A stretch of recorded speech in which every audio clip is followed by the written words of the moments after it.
Hello, welcome to Geek Church. I am your host, Jared Elrod, and today we're going to be talking about my first impressions of Salt and Sanctuary. What's that? This isn't Salt and Sanctuary? Oh. Well, apparently I accidentally bought the wrong game. This is the newer version in the installment, Salt and Sacrifice. Let's jump in and see what I thought. I mean, it's violent because we're fighting things, but it's not. It's like a little cartoon game. Oh, we figured it out right here, buddy. Yeah, you are back. I hope that guy doesn't heal, though. Okay, first thing I noticed about this game is it is absolutely beautiful. It's 2D art. From what I've heard, is the whole game was created by just two people, two guys, I believe, and even all the art, like how they were able to, just the art alone. I don't know how long it took them to make this game, but it is beautiful. It's beautiful, dark styles, kind of monochromatic-esque. I mean, it's not black and white, but it's not super vivid. But it's this beautiful looking world and these 2D characters, the design, the intricacies of the character, and I just can't imagine how much time was spent drawing out every little thing as you're switching out the costumes and the gear. So hats off. I don't know why I did a kissing food thing and then said hats off, but compliments to the artist. There with the food thing again. The game was beautiful. It's fun to look at, which is good because you're going to be looking at it a lot for a very long time. And it has to be because you're going to be looking at the same environments over and over and over. This is definitely a game. It's been compared to Dark Souls. It's like essentially Dark Souls 2D, right? Is what it's been called. I'm currently also looking at Elden Ring to maybe play that for the channel, and there seems to be a lot of similarities to where you spend all this time gathering resources. In this case, it's salt or salts, right? And then you die, and you lose all your salt, and then you're mad. And you die because you can't beat a character, and then so you're trying to go back and fight and get more salt so you can level up, but then you die. And it sometimes can feel like a maddening just loop of insanity. You die easy. Look at it. They hit me a couple times and I'm almost dead. One hit and he took like half of my health down. Ah! I'm so scared. Oh, firebomb. There's no firebomb. It didn't shoot anything. I had a firebomb. How do you use the firebomb? I'm dead. You gotta run. Are we going again? We're gonna do it one more time. If we die, then we'll call it. This will be the thing. So I played this with my son. We played the co-op mode, which probably helped me a lot. I have a terrible sense of direction in video games, and he was able to lead me around to where we go, which made the mining of the salt easier because I would just follow him. He's like, all right, we're going up here, back here, boom. Okay, now we're back at our sanctuary. And then boom, okay, we're coming out this door. Now we're back here. All the bad guys have been reset. Let's kill them again. Cool, they're all dead. Back out, back to the sanctuary, back in. So yes, there is going to be a lot of resource mining in that sense. And when I say resource mining, it's what I just described, is you're going to be going in and out of the world because every time you leave the little level world, I don't know exactly what they call it there. It's the city in this first one. And we go back to our sanctuary, which is like our safe place. Though you can still take fall damage. I was like, oh, I thought it was safe. I didn't know I could take fall. My son's like, well, what did you expect? You jumped off a cliff. Of course, you lost half your health. It's called fall damage. I'm like, we're in our sanctuary. I thought we were safe. So you do take fall damage in your sanctuary. You go in your sanctuary, and then it resets. So if you go back in, it resets all the bad guys, right? Let's kill some stuff, mine some salt, and then try to upgrade. And so we just do that over and over and over. We got to where we almost had enough salt to level up, and then we died just because we weren't paying attention, and it was stupid. Some bad guys we had beaten like 10 times already got the jump on us, and we died, and we were frustrated, and we almost quit. And then we didn't, and we did it again. We finally leveled up. We went to face the bad guy that we thought was the level boss. Before we got to him, we accidentally went to the actual boss. Oh crap, it's a boss. That's the boss that we need to fight. Yeah, let's get out of here. No! We can kill him. We can kill him. Yeah, right. We can do this. Yeah, right. We can kill him. We can kill him. Oh, Lord. Oh. And there goes all of our salt. Absolutely got destroyed. I don't understand. We played this game for an hour, about an hour and 15 minutes. We got to level 1. I'm like, do we have to get to level 50 to beat this boss? We were thinking, let's get to level 2, maybe level 5 to beat the boss. Come to find out, I don't even know what that guy was. He's not even the boss. So we went back, died, went back, started over, leveled up, got to level 2, went to go fight the not boss that we thought was the boss. Died again, couldn't beat him. I'm like, okay, we're gonna have to level up to maybe 3, maybe 4, who knows, maybe 5. And they're like, wait, but as soon as we beat him, then we have to go fight the boss, who's like 50 times stronger than this guy. We can't. I'm like, what? How long are we gonna be going in and out? Maybe we're missing a part of the world where we're supposed to go into another area, but I know the game can get repetitive. Which again, back to my comment about it's a good thing. It's so beautiful. It's not just beautiful. The animation is like very, very fun, very rewarding. So like as your quick attacks are just fun to do, right? When you do there's a move I love with a heavy attack where I jump at a bad guy or I jump down at a bad guy and I do a heavy attack and it almost turns it into like a belly flop with my broadsword, and I just come down super heavy on them and boom, and it takes out like more than half their damage, and I follow up with a couple quick attacks. Or my son's right there, he's an assassin, I'm playing like a warrior, like I'm a knight character, big broadsword, I do more damage. He's an assassin, he's got these 2 sharp knives, so he can do some quick attacks really quick. Redundant. So that part's a lot of fun, but one thing I gotta say, the internet lies. Do not listen to the internet. They will tell you that classes don't matter. And the reason they say this is because they kind of don't matter. But they also very much do matter. Now let me explain that because it's probably confusing. So the reason that they say classes don't matter, you can pick whatever you want, is because you can change stuff later. You can interchange stuff. You can get new equipment. You can sell equipment. You can upgrade equipment. You can start off as a maid or as a knight like I am, but then decide, no, I want to actually start investing in quick light attacks and get light armor. You want to get into, like, I start again as a knight. He's an assassin. So if he said, hey, you know what, I actually want stronger attacks, he could start upgrading and getting upgrading his strength, getting better weapons. So in that sense, it doesn't matter because you can start the game as one thing and end the game as something else. So you can start it as like a two-handed wielding. Why can I say that? Double-handed sword.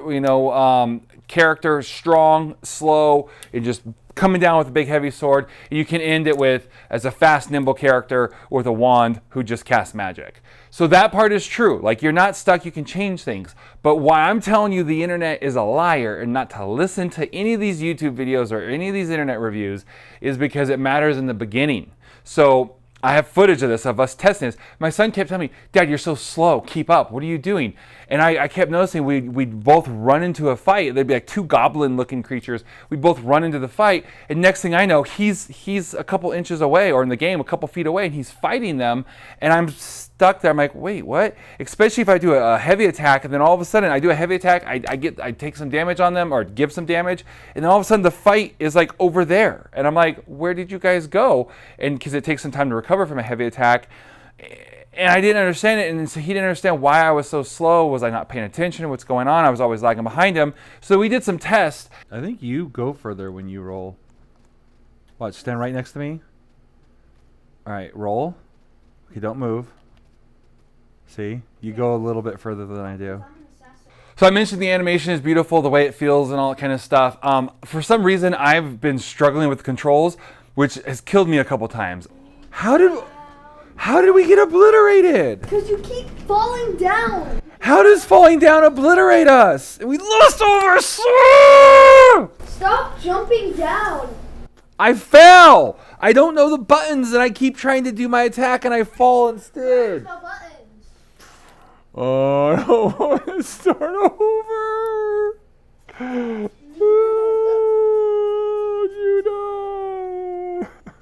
So the circle button on PlayStation 4, the circle button is you basically to pick up items or to engage talking to people. And for some reason, I keep wanting to use that as my heavy attack, probably because I've played other games that way.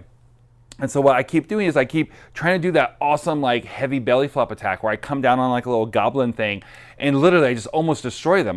When I do it right, I'm on a higher ledge, they're down here. I jump, I do my heavy attack, boom, I land on them. It takes a ton of their damage. They fall back, gives me enough time to get up, and I quick attack them. I only have to like hit them like 2, maybe 3 times. They're dead. I take no damage. It's awesome. But what it keeps happening, it's frustrating me and it's frustrating my son, is we're there. He goes up, which I'm supposed to follow him, so he goes up high, and we're going to work our way down.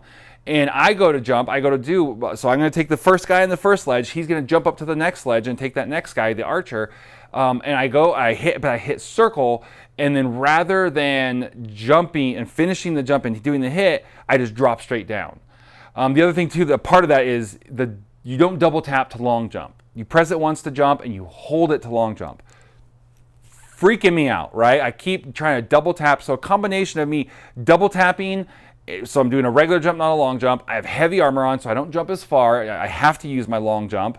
And I keep screwing it up, and then I hit circle. So all of a sudden I go from doing a long jump, heavy attack, boom, belly flop down on them, they fly off, and they're destroyed, to what I half the time end up doing is I jump, and I just fall down. And then I fall all the way to the bottom of the map, take fall damage. Now that I'm surrounded by these little goblin creatures, they're hitting me. I can't see because we're co-op. The camera tries to follow us. Well, he's up at the top. So then I'm like, get down here, get down here, get down here. And he's like, what? I'm trying. And I'm like, I'm going to die. I can't see. And so then he comes down. But now they've all swarmed us. And so even if we do beat them, we've like lost half of our health, which is frustrating versus if we go through and just do it systematic. Like, so if I land the jumps, we can take them out. So with this mining process, right, is it gets frustrating when you have almost enough salt to level up. You screw something up on the controls. Again, not the game's fault. This is all my fault. This is my first impressions. This is one of the things that was frustrating me. And this is more because of like the type of games I come from. I'm just used to all the attacks. I'm having the same problem with another game I'm playing and reviewing, is Evil Dead, is because it's not like an action game. The controls, all the fighting is on the L1, L2, R1, R2, and I want it to be the little pad, the little symbols there, and so it's frustrating. So that same thing, it's frustrating me with the fighting there. I'm like trying to hit, and instead I just stand there, and I get hit by one of the demon characters in that game. So both games is frustrating. I just have to, I guess, become more adaptable. That's a personal thing, nothing to do with the game. But just know, like, you're going to want to get used to the controls. It might be a little frustrating because it is a platformer. It's a 2D platformer, and there's a lot of jumping up and down and climbing up walls and double jumps, as you know, back and forth, all that kind of like Super Mario kind of stuff. But also with the Dark Souls, like, you're going to die and lose everything put together. So it done well, like when you play it well, it's as fulfilling as like beating both a Mario level and like a Dark Souls type level at the same time. But when you screw it up, it's double frustrating because you've got both of those. You have the frustration of screwing up the 2D platform elements just by missing your timing on a jump and not hitting a ledge like I kept doing. And then you also have the added frustration of if you die, you lose everything. And when I say die, like the bad guys are strong. You don't get a lot of, like they can only hit you. I guess I should get better at blocking, but they do a ton of damage. The bad guys, the little minions will take you out. Like it doesn't take that many hits. Like you're not an overpowered character running around destroying everything until you get to a boss. Everything has teeth and claws and will take a bite out of you. So just keep that in mind. Ah! Get him from behind, Judah. I'm almost dead. I'm dead. You didn't help me, and I died. My son didn't help me. He let me die. I was trying to heal because I was super close to being dead. Oh, we both. Oh, that sucks. All right, let's go back. Maybe if I kill the bad guy. But where did he go? Ah! Ah. Oh, crap. And I'm dead. Well, this didn't go well. This game is really hard. All right, so we come to the conclusion of this first impressions. I'm going to give you my rating since this is the first video on this. Let me go over the rating system. 1 means skip the game. It sucks. Not worth it. Not worth your time. Not worth the money. You know, maybe if it's a free download, but even then, probably not worth your money. A level 2 or 2 rating is, yeah, it's a good enough game, but you know, buy it on sale. It's not worth the $30 or the $40 full price. Wait for it to be out for a little bit, drop down maybe half price or whatnot, then go ahead and pick it up on sale, or if it's a free game or something like that. But it's, it's worth your time, just not a ton of your money. And then a 3 rating, as I'm stuttering here, a rating of 3 means yes, go buy it now, buy it on release, pre-order it. It's worth your $60 or the full price. I know not all games are $30 or $60, but it's worth the sticker price on the release day. Go ahead and just buy it. It's a great game. It's worth your time. I'm definitely going to give this game Salt and Sacrifice. I did download the wrong one. I didn't even realize there was a new one that had just come out when I was doing all my research originally. Salt and Sacrifice. I will give it a 3, a rating of 3. You should definitely go buy it for the reason, one, it's a great game, as I just talked about, but also it's only $20. So I went and I pulled it up. It did just come out a couple months ago. It wasn't, so it's not like it's already dropped down. It's just a cheaper game, and it's definitely worth the $19.95. So it was like $21.46 or something like that. I ended up paying with tax on PlayStation as a download, just a direct download. Definitely worth the $20 and change. So I give it a 3 out of 3. If it was $60. I'd probably have to go with the 2. I don't think I would probably pay $60 for it. But if you are a type of person who loves that kind of Dark Souls kind of gameplay where you're just dying, you have to learn from your experience, and if you love that style, you're used to that, and you love that. Excuse me. You love that game mechanic, and you're a huge fan of like 2D side scrollers, or you love that game mechanic and you just want to try something new and just mix it up and experience something new, then I could see this could probably be worth the $60 for you. So in that case, I would probably say it's like maybe a 2.75 if it was $60 and that you fall in that category, maybe a 3. But at $20, I think it's a steal. It's easily a 3. So definitely go pick it up now, play it, enjoy it. It's a lot cheaper than Elden Ring and Elder. Why do I keep saying Elden? It's Elder Ring, right? Okay, it's a lot cheaper and probably not going to take as long to beat. Probably not quite as frustrating from the reviews I've seen of that game. Oh yeah, the other thing I was going to say is maybe consider. I think there was a bundle. Maybe consider getting the first one with it as well. The two of them together. I want to say it was like around $50. I think that would be worth it too. Play Salt and Sanctuary, learn the story, do the whole shipwreck, land on the island thing, and then go into this game. Which brings me, actually, I was supposed to say in the review part, I have no clue what the story is on this game. I haven't figured that part out yet. I don't know. I'm supposed to be, this is the part I don't really like. I think I'm supposed to be like a crusader, like killing people for Jesus. Like that doesn't work. Like that's not cool. Like I don't like the whole crusader. I don't like that time period. I hate the fact that the church got so far off during all that. That I'm not super excited about. I think we're supposed to be killing mages, right? Which is essentially, I'm assuming, is like a wizard type thing, like magic users. But it doesn't make sense, a lot of sense to me, because one, the mages or the bosses look like monsters for the most part, or godlike creatures, from other games. And we can learn to do magic too, or even start off with a magic class. So there's a wand and a bow staff where you can do magic. So I'm not really sure what sets us apart as a magic wielding crusader from a mage. Again, I have no clue really what's going on with the story. I know the first one, you're shipwrecked, you wake up on this island. That's all I know about that one. This one, I know even less. We start off riding, the two of us, well, co-op, but you riding a horse, something knocks you off your horse, and then now you're fighting and trying to level up. No clue what's going on. I hope to dig into the story more and really learn about it more, but it's a lot of fun, and I'm really enjoying it. So yeah, I give it a 3. Go download it or pick it up today. That was our little play for about an hour. Our first impression. So, what was your first impression? Hold on. Come here. What was your first impression? It was pretty fun. I Look at the camera. It was pretty fun. I liked it. It is very hard though. Yeah, so I've never played like Dark Souls or any of those kind of like Elder Scroll, any of those kind of games where you just die a lot. I actually am not a fan of dying. Yeah. And so this is my first foray into one. I found this game because I was looking up like customizable stuff, and they're like, oh, this one has like a crazy skill tree, which I haven't figured out how to get in yet, right? Yeah. Like we're trying to figure out how to customize or upgrade. So I'm going to have to... As soon as we can upgrade, we'll probably be stronger, like better weapons and stuff. Yeah, and so it was like, oh, but it's like Dark Souls. So that part kind of turned me off because I was like, I don't want to keep dying over and over. Oh, you know what? There's a character that you can choose that has a bow. So maybe next time we should try that, and I can bow him. Maybe, but we also have axes, so like we're throwing axes and bombs. So I don't know. We got stuck in that part. We're gonna have to come back to it and figure out how to upgrade ourselves and be able to get some stuff. So no. So all right, that was our first impressions. We both really enjoyed it. It was a lot of fun.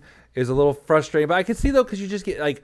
We barely survived to get to him the first time, and by the last time, we were just killing those guys super fast. So we were getting better and better. But yeah, it does get frustrating just starting over and over and over. It's annoying because as soon as you die a few times, the crystals and your bombs start not coming back every time you die. Yeah, so we're going to have to figure it out. But we'll definitely be streaming this one some more. This is going to be like my Geek Church live game for a while. And then I'll be playing Evil Dead as my after hours game for a while. So I hope you enjoyed it. T for teen. It's a little blood splashy, but whatever. It's a lot of fun. So yeah. Bye.